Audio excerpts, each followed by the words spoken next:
Shakur Stevenson, Bryan, got it done. 6th round TKO.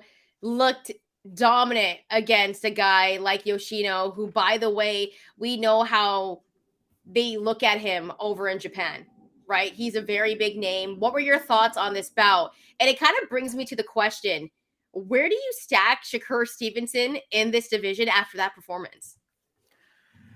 I thought Yoshino. Yeah, I just totally ejected on the first name. I thought I thought Yoshino, who look, as I mentioned in a New York Post hit with our guy Dexter Henry. Um, I thought that he had more of a chin going into this fight, which he did, and I also thought that he's somebody who's a credible challenger, who was a regional champion in Asia, as you mentioned last week. Had like the Pacific Light Yeah. title at the lightweight division, 135 pounds, had beaten Nakatani in his last fight, who hung in there with Teofimo Lopez, who hung in there with Vasiliy Lomachenko before getting stopped, and then defeated Felix Verdejo in between that. So he had a little bit of a run there before losing to Yoshino, who kind of dominated him. And I thought Shakur Stevenson was not going to have trouble, but I thought that this was going to be more of a classic Shakur Stevenson counterpunching clinic where he wins by decision or potentially stops him late between rounds 9 and 12. And he came out the gate and was like, look, all you lightweights who don't want to fight me, like, I'm going to show you guys reasons why you shouldn't want to fight me, as opposed to potentially like letting his opponent be successful so that you can show, hey, I'm here, I'm to be had, I'm fragile, whatever the case may be. It was like the most dominant Shakur Stevenson performance that I've seen in a minute. And I was there when he beat Christopher Diaz. And I remember I interviewed Shakur Stevenson before that fight. And I remember thinking, like, yeah, this dude's gonna be like one of those.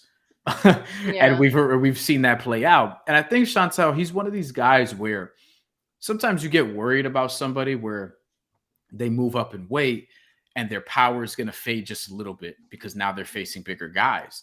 And I think with someone like Shakur Stevenson, who evidently struggled to cut to super featherweight last time out, because against Robson Conceição, he didn't make weight and ended up moving up to lightweight. And he's somebody who I think, kind of like Terrence Crawford, gets to a bigger weight class and actually gets more power because he doesn't have to cut as much, right? Like, Yeah. I think it works different ways for different people. I think some fighters, they'll move up and their power is not going to be as strong because they're facing bigger guys. And other guys, it's like, oh, I don't have to cut as much. I can retain most of my power. And I think that's why you've seen Terrence Crawford get so many stoppages at welterweight, and why Shakur Stevenson dominated the way he did this week. Like, maybe that's something that we're going to see more of in the lightweight division. But I thought it was an A plus plus plus plus performance.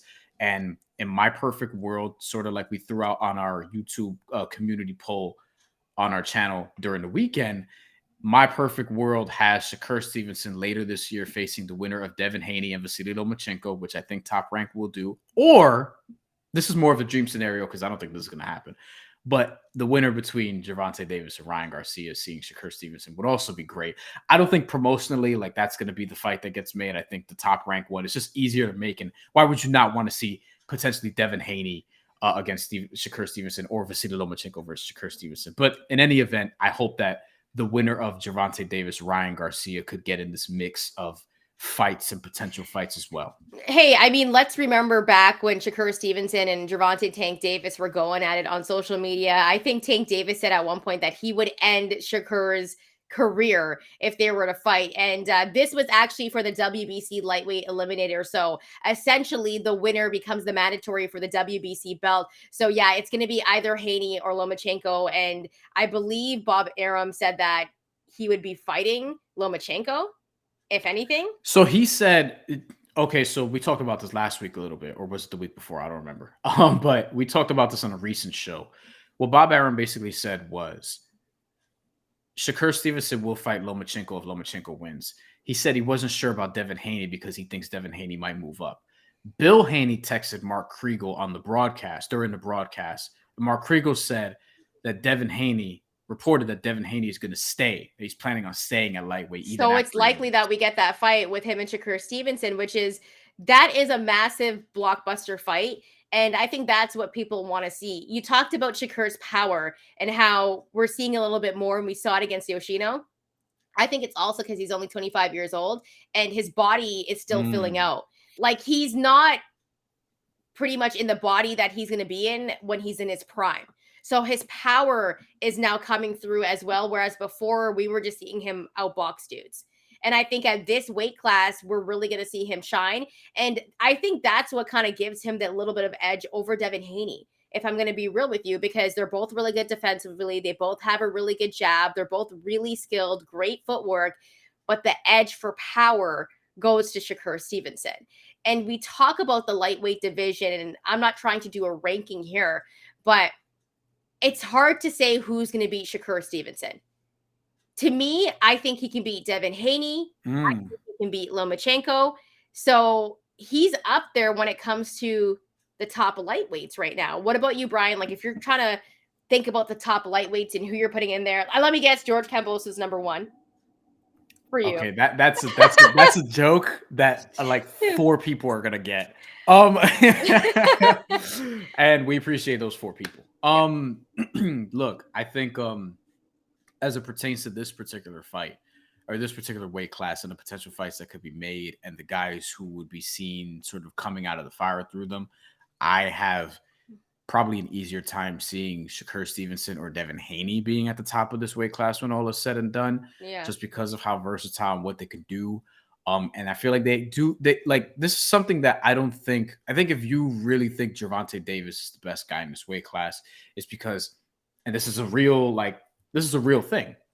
Do you think Gervonta Davis has enough power to where the defense and skill and counterpunching of Shakur Stevenson and Devin Haney, who you probably don't think have enough power, that Gervonta Davis is too much power for them to keep Davis away from Tank also has skill. And his defense is underrated. You saw it in the Isaac Cruz fight.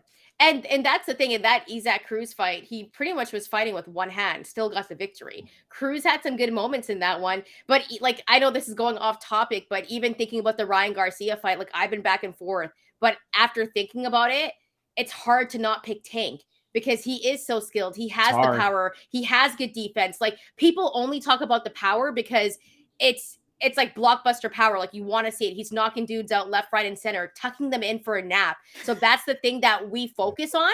But he has all the other attributes. Like, he is all around a really good boxer. So when we take a look at it's hard not to put him on top. But when Haney has most of the belts, he's undisputed in this division, right? So and Shakur's been a champion in 2 weight classes, and Gervonta Davis has been a champion in, I think, 4 at this point. Yeah.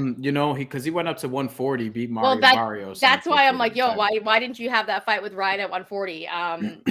That was interesting too, right? Like rehydration clause, all of that. Like, it's like, come on, because I think this fight is going to be closer than people think. I think now we're talking about Tank and Ryan, which is hilarious. I'm turning into Brian. Save it for next week. Save it for next week. Yeah. We got to save it for next week. And definitely check out for that because we're going to do the betting portion as well. But you can't leave off Tank's name in this division because he has fought in it. He hasn't officially moved over to 140 where he's only fighting guys at 140. So it's like we have to mention him in this category. And for me right now, Devin Haney is that guy. He's undisputed. But Shakur is coming. And I think he beats everyone. I think the fascinating thing about 135 is I think that any of these 5 dudes we're mainly talking about, you can see them standing on top when the dust settles in the division if they all fight each other, which we know at least some of them are at this point. Shakur is kind of the one where we don't really know, but we know that Shakur is probably going to get the winner of one of these fights, right? And the top 5 we're talking about, we're probably the top. These are probably the top 5 lightweights in the world. Oh, well, we don't know how to categorize like Ryan Garcia's weight class. This is a catch weight. He's been at lightweight. He's 140. Like, we don't really know what weight class he is, but for all intents and purposes, let's call him a lightweight for this conversation. Yeah, it would be Shakur. No order: Shakur Stevenson, Devin Haney, Vasiliy Lomachenko, Ryan Garcia, Gervonta Davis. And in this sort of, I don't know if it's a round robin, but it's some sort of tournament, I guess.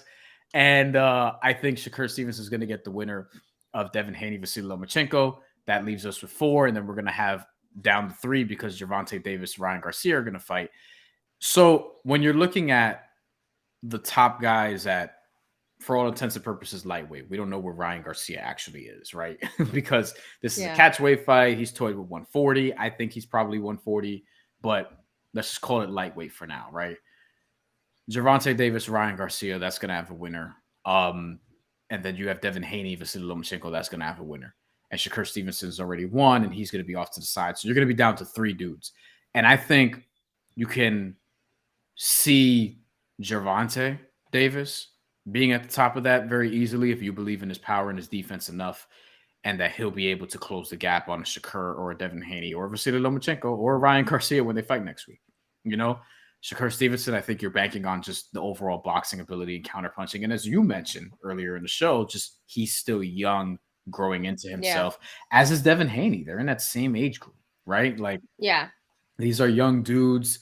And you think they would have the counterpunching ability, the defense, the chin, and the reach to keep a Gervonta Davis away from them. I think it gets interesting if we get an upset here, and I'm calling it an upset because Gervonta Davis is the favorite, as is Devin Haney, although they're both pretty slight favorites, especially in boxing terms. I think it gets interesting if a Ryan Garcia wins, what happens in that conversation now, right? And then the same thing with Vasiliy Lomachenko, who I think people are writing off. And while I think it's not a layup, that fight is not a layup for Devin. While Haney. we think Devin Haney is the deserved slight favorite, and we both lean towards him winning the fight, Vasiliy Lomachenko turning back the clock would not shock me. I just, I don't know if he has enough to beat Devin Haney, but like, imagine Vasiliy Lomachenko versus one of these other dudes. Who knows? If he had to turn back the clock, I think he could.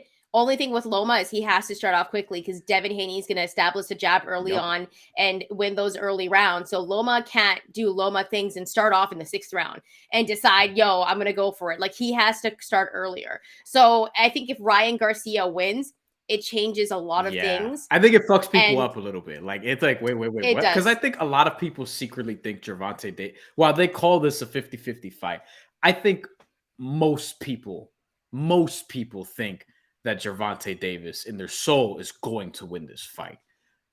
Yes. So I mean, it's going to be interesting to see what happens, but I think Shakur Stevenson has officially established himself as coming for everybody in that division. And I think he has the possibility to also be the king of that division. Will we get all of these fights that we want to see in this weight class? Who knows? Some guys are going to move up, some guys aren't, but it's going to make things a lot interesting. So I know you got a point to get off here. One final question before we move into our next topic. Are you a little disappointed in Isaac Cruz in particular not taking the originally mandated bout against Shakur Stevenson? Because as somebody who very much likes Isaac Cruz a lot and thinks that he could hang with a lot of the dudes we're talking about, at least hang with, and he hung with Gervonta Davis before, but I'm kind of like, man, like, I would love to see that fight, but I think it's a fight we could possibly get in the future, though. Like, we didn't get it this time around, but I think that's a fight that we could possibly get. But that's a tough fight for Shakur, I think. I think that's a tougher fight for Shakur. I want to see Shakur Stevenson. I want to see Shakur Stevenson. Yeah, I want him to fight better competition. And at this point, is it because guys are ducking him? Because George Kambosos Jr. was like, I lost twice and I'm going to take some time. Because I know if he came back again for that fight, he'd lose again. Yeah. Right? So that'd be 3 straight for him. So, yeah, I'm disappointed that fight didn't happen, but it's not to say it won't happen. We'll see. Shakur Stevenson said that Isaac Cruz said he'll be running too much. And I'm like, okay, I kind of know. If you read between the lines there, then, it's a little like, man, really? We couldn't get that fight. And then, promotionally, you would have to have Top Rank and PBC come together, which they have. It's not the easiest thing in the world to do, but they have. I think it's a possibility we could get that fight, but I think it's a bigger possibility that we get Shakur against Devin Haney. Yeah. Because the stars are going to align for that. And the stars are going to align for that. So I think that's the fight everyone kind of wants to see anyways. A lot of back and forth between those guys. Now, a couple of guys that also have